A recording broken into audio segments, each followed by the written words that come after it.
Okay, I know it's not that relevant to the chapter, but can we talk about how buff my boy Luffy is? Like, he looks ripped, like the abs to just the muscles, like, he is really freaking buff. He ain't like a skinny bean anymore like he was in the past. I was just really surprised with this chapter, just seeing him munching down on that, like, that mochi, and you just see how he wrecks Urashima.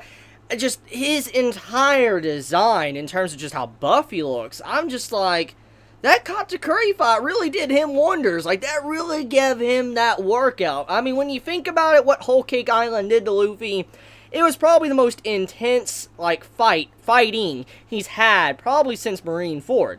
I mean, with the whole thing that went down in Marineford, having to struggle for, like, days, basically, to get to Ace, that was really hard on Luffy's body.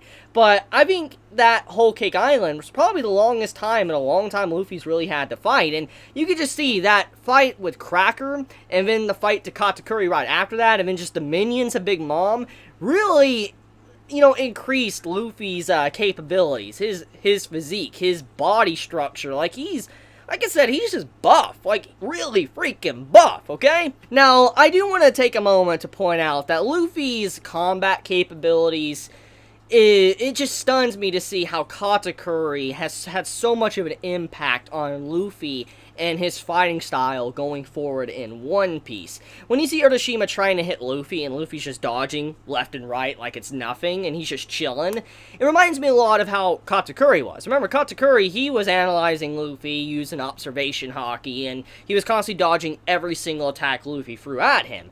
And when you see in this chapter, you can see that entire fight Luffy had with Katakuri being able to extend and progress his, you know, observation hockey did wonders on him as well, because, I mean, dodging, you know, Urashima like it's nothing, which, from what we see, he isn't necessarily a weakling. I mean, I highly doubt he ever was as strong as Luffy, but he was not a weakling by any means. And just seeing how Luffy just handled him like it was nothing, dodging his attacks, it really showcased Luffy's skill set and what he, you know, learned from Katakuri in the last arc. I really appreciate that from, you know, Oda-sensei doing that with Luffy. Now, there is something I do want to mention as well, which it could be an art error, or it could have more weight to Luffy's skill set than we actually know about.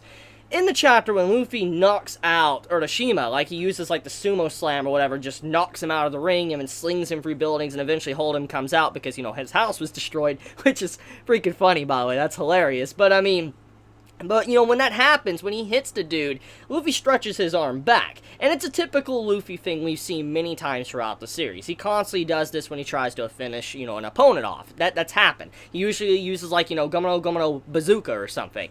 And when he does that, his hand was literally giant, like Gear 3rd level giant. And if you look closely in that section of the chapter, Luffy doesn't do his signature, you know, bites his finger and activates Gear 3rd. How? How did that happen? How did he make his hand extend that wide like a giant? Because that's always been a thing with Gear 3rd. He increases the bone mass of his body to be able to use Gear 3rd. And he didn't showcase that in this chapter. And I don't know if that is an art error from Oda-sensei, which art errors do happen. Even to the best of the best, art errors do happen. Or Oda's hinting that Luffy, after his fight with Katakuri, he's learned how to access Gear 3rd without really even, you know, having to bite his finger or anything. So, I'm curious about that. I'm very curious if that is the case or not. I don't know, but that was definitely something that stood out to me in this chapter. I think it's singly one of the most important aspects of the chapter, personally to me, just because of how Luffy did that without actually having to bite his thumb. Now, it could have been off screen for all we know, but we didn't see it, but I really don't know. Kiku, I really like how Oda is designing her character, or his character, depending if trap or not, but I really like the style of Kiku's character right now, because remember what I said when, you know, she was really introduced and we got to see her fighting? I said she could potentially be a trap, or she's not a trap. She's going to be the element to the story to showcase how women are not fit to be swordsmen. This has been a theme since a long time ago. I've talked about this already many times, that Zoro's entire childhood was themed off of that. Like, that's the entire theme of his childhood, is that his childhood friend couldn't be as strong as him because she was a woman. And so, I'm curious if Kiku is like that. Like, if she has that stigma, and it's looking more and more likely that that is the case. Because how she acted within this chapter is definitely something that goes along with that. Now, it could be just her character flaw, because as we know when it comes to One Piece, there's a lot of character flaws. Character flaws happen all the time. Every single individual character, usually that comes in the One Piece, have like a character flaw. We've seen it many times. Even the, the coolest of the coolest characters usually have a flaw.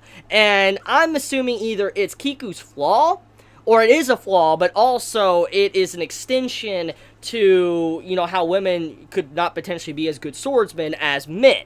It's one or the other. And just her acting like a damsel in distress throughout this chapter, and Zoro really not putting up with it, it makes me respect Zoro, and it makes me respect Oda as a writer, and it makes me fascinated about Kiku's character, because she was constantly in this chapter like, what should I do, or whatever, like, and Zoro's like, you cover yourself, I'm not getting your back or covering you, or whatever. He was just being very brutal, honestly, to Kiku, being very honest, brutal, and not really wanting to protect her, because Zoro, as we know, he doesn't care about that crap. He doesn't care about that. He looks at all swordsmen, regardless of gender, as equals. And I feel like since he's already seen her skills with the sword, and he kind of probably knows that she's probably good with it, him saying that makes sense. He's like, you cover your own self. And she's like, should I cut them? And he's like, yeah, you better if you want to save Tama. And then she cuts them. I'm just like, that's fascinating, because I like how she was trying to be a damsel in distress, like a typical female character, but then Zoro's like, I'm not having none of that, nope, not dealing with it, no, you save yourself, you attack people.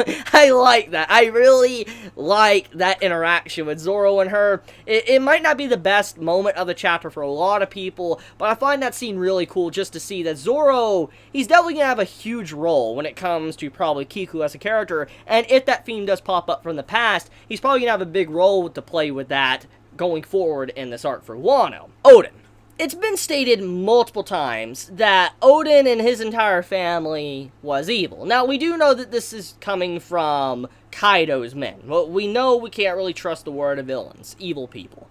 But we have seen in the past where the villains are not necessarily speaking lies. Like, they're not just saying lies to everybody. Like, usually they might be getting controlled, or, maybe they're getting lied to or something. We don't really know. For all we know, maybe Odin and his family were evil. Now, we do know Odin has a rich history with Whitebeard, Roger, and all that, and I don't doubt, I doubt that Odin is evil. Like, I don't think he's probably an evil man. But for all we know, the nobles, to the royalty, everybody that wasn't Odin, or his, immediate family, might have been corrupt and evil for all we know. And we don't really know that. I feel like the way Oda is going along with the story right now, he's setting up for a curveball. That, yes, Kaido's men are evil. What they did was just awful. They should not have done what they did to Odin and his family. And, they shouldn't be ruining the land like they're doing. But at the same time, it was necessary because of how maybe the functions of society was going in Wano. Like, it was really bad and something needed to be done. One or the other. I just feel like there's definitely some more truth to Odin's situation that we're actually currently aware of, because this is something that Oda likes to do, throwing curveballs like that, making us assume someone's actually a good guy, but in reality, he's actually not really that good or something. Like, I really doubt, Odin's bad, but for all we know, he could be. We don't know. I mean, when you think about it, we know that Blackbeard was on Whitebeard's ship at one point, and look at how that turned out. Blackbeard's one of the most evilest characters of the series. Like, he is probably the final boss of this series. One of the final bosses besides, the world government. So, yeah. When you think about, who knows, maybe Odin really is a bad guy, and maybe all the people falling underneath, Kaido, or the people part of the country actually know the truth, and they're really speaking facts for all we know. Who knows? But, okay, I do want to mention that Hold'em in this chapter is pretty freaking hilarious. Like, this man, he comes out to fight Luffy because his house was destroyed. That was great because, Luffy's like, you finally showed up. He's like, yeah, I had no choice. You broke my freaking house. And I'm just like, oh, how unfortunate. This man, he's just chilling in his house, and his house gets broken, and he comes out. That's great. That's honestly something that gave me a good chuckle, just because that's really rare to see, but it's such a One Piece thing to do. So, thank you, Oda, for giving me a smile and a laugh just for that scene. That was great. Now, I also want to talk about Luffy's sumo skills. So apparently Luffy is actually really good at sumo. He knows how sumo works, and we get to see that throughout the chapter. And apparently the reason why he's so good is because he defeated Usopp, which, holy crap, can we change Luffy's title to Godslayer? Godslayer Luffy? You know, Yokozuna? Can we change that? Because he took down a god. And I mean, when you think about it, Luffy's always been like a god slayer. I mean, he's taken down, you know, Buggy, he's taken out Inaru, and now Usopp. So, I mean, when you think about it, yeah, he's always kind of been god. He's always been a god slayer. So, yeah, really, he should be called Luffy, the King of Pirates, God Slayer, and Yokozuna. That should be his title going forward, honestly. I really believe that should be. I know it's a long title, but I think that fits Luffy just because of what we've seen him demonstrate throughout this chapter and previous events throughout the series. Let's also talk about Tama. So Tama, her cheek is not being ripped off by Hold'em, which is fascinating. So it seems like maybe her devil fruit doesn't work if she's not willing to use it. For instance, she has to be the one to do it. Maybe either she has to use her hand to do it, or she has to willingly want a part of her cheek to come out. We don't really know exactly, but Hold'em was trying to get a part of Tama's cheek off, which obviously was not working whatsoever. So there is some mystery going there, and Tama's, you know, devil fruit is appearing to be very vital for the story. I don't know where it's going to go. I made my theories in the last chapter review, but it's definitely going to be vital because of just these details that continuously build up around her.